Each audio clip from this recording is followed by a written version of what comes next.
อัปเดตเรดาร์ฝนภาคอีสานล่าสุดมาเบิ่งกันเลยว่าพายุฤดูร้อนหรือพายุฝนฟ้าคะนองจะกระหน่ำอำเภอใดของภาคอีสานค่ะคลิปนี้แอดมินกะมาอัปเดตเรดาร์ฝนล่าสุดให้พี่ๆน้องๆชาวภาคอีสานทุกท่านได้รับทราบเอาไปรับชมรับฟังกันเลยค่ะ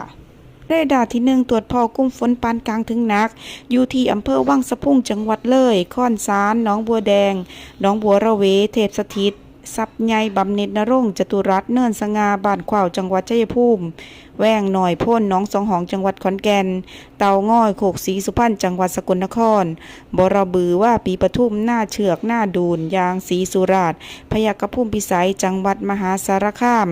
ยางตลาดเมืองจังหวัดกาฬสินธุ์ท้าอุเทนเมืองป่าปากว่างยางหน้าแก่เรนูนครถาดพนมจังหวัดนครพนมลมเกาบึง3,000วิเชียรบุรีสีเทพน้ำหนาวจังหวัดเพชรบูรณ์ดงหลวงค่ำชะอีจังหวัดมุกดาหารชานุมานเมืองเลืออำนาจพะนาจังหวัดอำนาจเจริญโรงนกชาจังหวัดยโสธรเกือบทั้งจังหวัดของบุรีรัมย์และกะโคราชจ้าอีกหนึ่งเรดาร์ตรวจพ่อกลุ่มฝนอ่อนถึงปานกลางอยู่ที่อำเภอชานุมานอำเภอเมืองอำนาจเจริญปทุมราชวงศา